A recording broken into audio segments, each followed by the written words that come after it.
One trick to making learning to code easier. For those who are not so technical, sometimes taking a look at the code is something that turns you off because it seems like a lot of gibberish to you and it seems incredibly complicated, and there's probably no way you feel in your mind that you could ever learn to understand the code. But I think if you approach learning to code like learning a language, it makes it easier to understand. Because like learning a language, all you're really doing is you're learning vocabulary words first, and then you learn phrases using those vocabulary words, and then eventually you learn sentences using all the words and phrases that you're learning, and then eventually you learn how to make conversation using the sentences that you're learning. So you put all the different sentences together in a conversation. And coding is kind of the same because it is a language. It's a coding language that we're learning with HTML and with CSS. So in the beginning, when you're approaching something like HTML, you're going to learn different words and identifiers. We learn that paragraph text is P. And we learn that when you initiate paragraph text, you identify it by using what we call an opening tag. So the P is in angled brackets. And we know that the paragraph text ends when we close the paragraph text, and that means adding the P in angled brackets with a /. So anything in between is our paragraph text. So we have a lot of text, and all we do is we're marking it up and labeling it with various identifiers. So in addition to paragraph text, we're going to learn that H is for heading. But unlike paragraph text, there are actually 6 levels of headings. So you'll have H1 as the most important kind of heading, and H6 as the least important heading.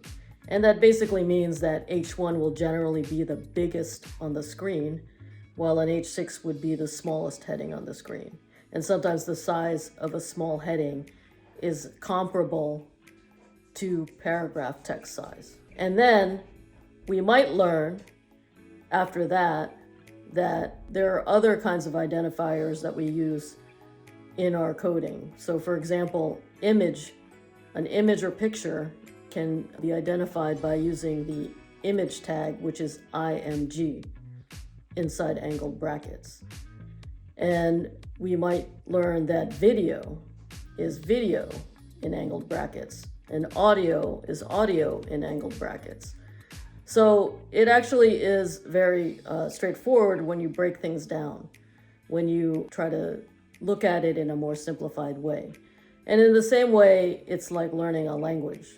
So a friend and I are probably going to travel to Italy in the near future, and so we've taken it upon ourselves to try to learn Italian. And so we're using an app called Duolingo to do it. And so it's the same thing. It tells us in the beginning various words that we have to learn. So we learn that the women is le donne, and we learn that the men is gli uomini. We learn that the boy is il ragazzo, and the girl is la ragazza. And if we pluralize it, it's le ragazze. So we're learning words first, and then eventually they teach us verbs. And we learn to eat is mangia in general, but it depends on what noun you're putting it with. So if I say I want to eat, I say io mangio. But if I'm going to say he eats, I'm going to say lei mangia. And if I'm going to say we eat, we're going to say noi mangiano. So this is how you learn how to learn a language. You learn the words, you learn the phrases, you learn eventually sentences. So if I want to say I'm going to eat the steak, I would say io mangio la bistecca. So, I learned these 2 words, io meaning I, and la bistecca meaning a steak. And I put them together with that I'm eating it. So this is how you learn a language, and it's basically the same with coding.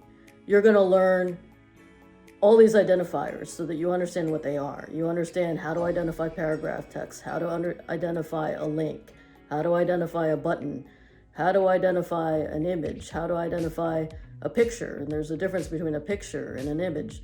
How to identify video and audio. Once you know those identifiers, you put them together with other information that essentially makes it a sentence or makes it something that the computer is going to understand so it knows what to do. In the end, when you're looking at that code now, after you've learned all these words and all these phrases, all these tags, all these identifiers, it's not going to look like gibberish anymore. You're going to understand what's going on. So approach coding like learning a language and make it something that is easier for you. Don't be scared by it. Don't be put off. Don't say, well, I'm not technical, so there's no way I can learn it. You can learn it. Just like when I used to look at Italian, it looked like gibberish to me. But now I can understand what it says by learning it more and more words and phrases. So this is a trick that I learned when learning to code, is to break it down into approachable sections so that you can understand it. Presented by Designers Learn Code.